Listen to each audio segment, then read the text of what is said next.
Hello. I'd like to give you a warm welcome to the University of Nursing Excellence and congratulate you on choosing and being called to one of the most noble and valuable professions.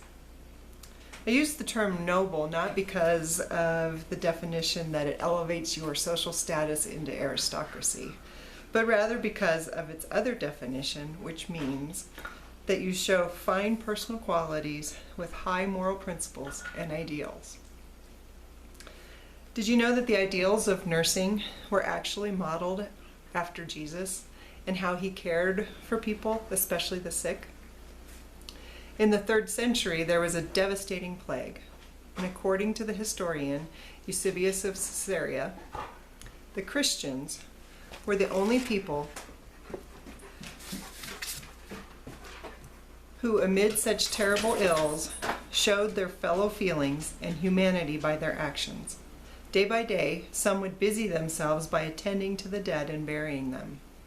Others gathered in one spot all who were afflicted by hunger throughout the whole city and gave them bread.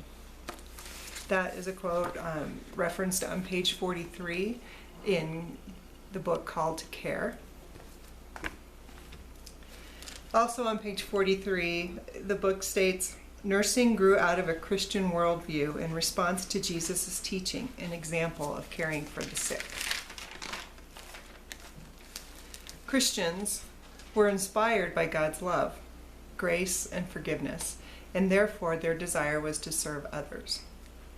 By the way, the book Called to Care by Shelley and Miller is an excellent resource for setting a strong foundation for your future nursing career. So obviously, nursing has changed and evolved quite a bit over many centuries into the profession that we have today. In a quick synopsis, the early acts of nursing were associated with the church and were done on a volunteer basis. Fast forward to 1859 and to Florence Nightingale, who is the founder and considered the mother of our modern nursing. She cared for the needs of soldiers during the Crimean War and recognized the need to lead and train and organize care so that it was consistent and productive with positive results. Training expanded outside of the church parameters. And when she wrote Notes on Nursing, What It Is and What It Is Not in 1859, this was also rewritten in 1992. She was the first to differentiate between health nurses, who were nurses that cared for the health of their family members, versus proper nurses, who took care of the sick. But both kinds of nurses were charged with putting the patient in the best condition for nature to act upon him. That is a direct quote from Florence Nightingale. In the book Theory and Reasoning in Nursing by Johnson and Weber, Florence was also recognized as a passionate statistician on page 133. Based on her research and observations, she developed and wrote our first nursing theory about the effect of the environment on our patients. So basically, she formalized and organized her research and science of her nursing experiences to create a structure for the education of the future nurses. This was also known as, she created, nursing theory. Florence also clearly viewed the roles of nurses different than that of the physician. Nurses, as she wrote, were focused on the whole person, including the family, whereas physicians were focused on the person's disease or illness. Fast forward again to the mid-1900s. After World War II, nursing education continued to become more organized and standardized. And in 1955, the American Nursing Association approved a definition of nursing that maintained the responsibility of the nurse to care for the whole patient. But there were also two brand new significant parts to this definition. Number one, it established that the practice of professional nursing was for compensation. So can you believe that? Prior to 1955, nursing was done on a volunteer basis. Now they were establishing that nurses would be compensated for the care that they provided. And secondly, it clearly defined, clearly defined nurses as assistants to physicians, i.e. they could not diagnose, they couldn't treat, or they couldn't prescribe medications. Only the physician could do that. So those were two key concepts that still resonate throughout our nursing philosophies today. Also during that time, Virginia Henderson, who is known as the First Lady of Nursing, entered the scene. Her famous definition of nursing still resonates within our profession today. Her definition reads, "The unique function of the nurse is to assist the individual, sick or well, in the performance of those activities contributing to health or his recovery or to a peaceful death, that he would perform unaided if he had the necessary strength, will, or knowledge, and to do this in such a way as to help him gain independence as rapidly as possible." That was quoted from page 17 of Called to Care. Well, since that time, there have been many theorists, nursing theorists, who have used research and science to develop their own theories, which have influenced and given structure to the education of nursing and our practices. These theories all involved caring for our patients from a holistic standpoint, for the whole person.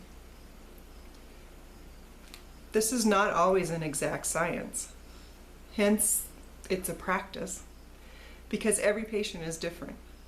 But theories and research can be referenced in our practice to give us guidelines and suggestions.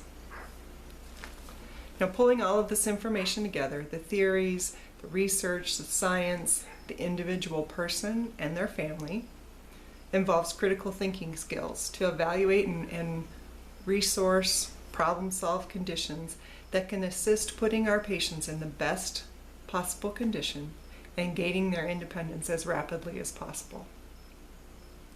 One of the most important characteristics in our nursing practice is the unique opportunity and responsibility to be the central point advocate for collaborating our patients' multidisciplinary teams during their treatment.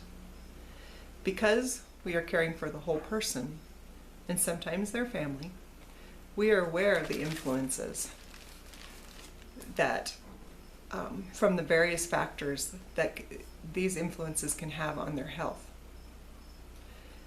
The physician may only be focused on the disease. The respiratory therapist may only be focused on their breathing. The physical therapist may only see their ability to ambulate. The social worker may only want to view the patient's living environment and the resources. However, as nurses, we embrace all of these factors and how they affect the patient's overall health. This is the value of our profession. By using our critical thinking skills and effective communication, we are the link to collaboration. In my career, I've worked as a on a med-surg floor, I've worked in the NICU, and I've worked as a hospice nurse. I'd like to give you an example from my NICU experiences.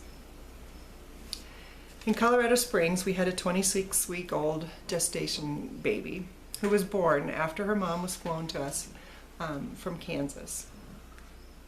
There was a bad snowstorm in Kansas City, which was only a few hours from her home. But because of the mother's health and the requirement that she needed immediate attention, the decision was made to fly her to Colorado Springs, which was 6 hours away from her home and her family. The mom's life was saved, and the baby was born and stable in a level 3 NICU. But mom was now isolated and alone with a premature baby. On top of that, she was Spanish speaking and knew very little English. She had a husband and 2 other younger children at home. Mom needed to be with her premature daughter to help her heal and grow. But she was also stressed and concerned about her husband and other children. Several of us were assigned as primary nurses for this baby. We took care of the baby at the bedside and thus also developed a relationship with Mom. We learned to communicate via translator phones initially and became aware of Mom's situation. We were able to convey her needs to the social workers who assisted in arranging local housing for her when she was discharged from the hospital.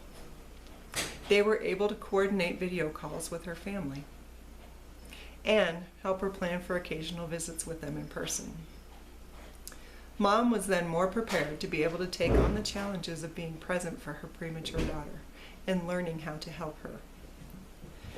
Research has shown that babies heal and grow when they have parents or loved ones who are consistently involved in their care. By doing skin holding, bonding, feeding, giving baths, etc. Mom was able to do all of this and interact with the doctors and the respiratory therapists and the physical therapists and the occupational therapists and the nurses to learn how to best care for her daughter. 3 months after the scariest time in Mom's life, she was able to be with her daughter when they flew back home. Her daughter is now 9 years old and thriving. One of my favorite theorists is Betty Newman. She developed the Newman Systems model. It's very similar to Florence Nightingale's theory. The theory maintains that a patient's environment influences their health. The environment consists of physiological, psychological, sociocultural, developmental, and spiritual stressors.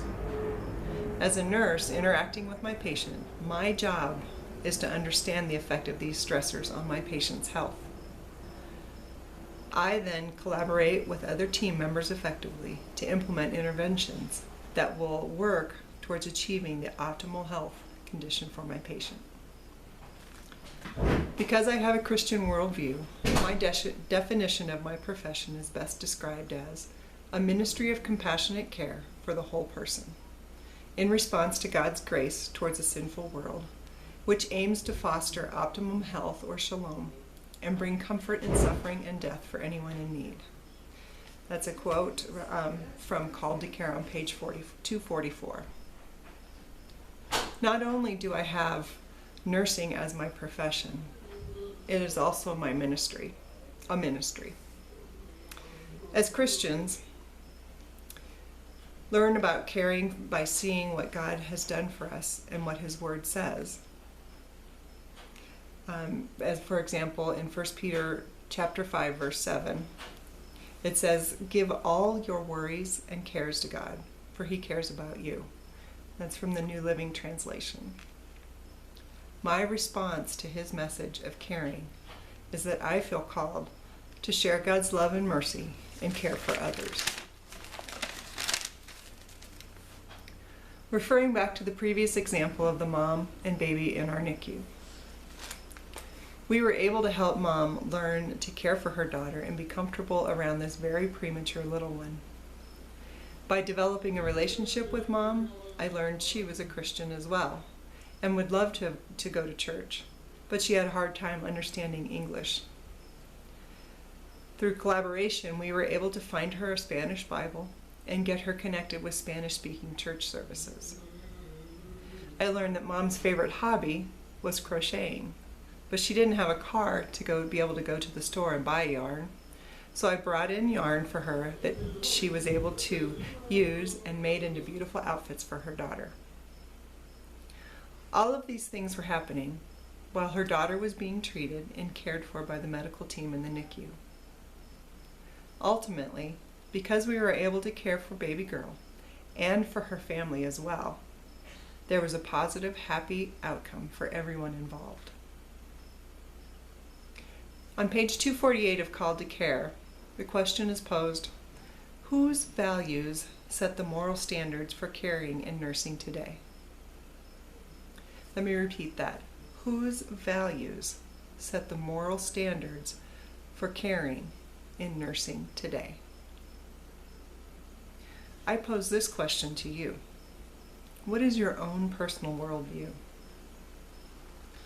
I encourage you to examine this and align it with your nursing practice and ministry. It will become your guiding light.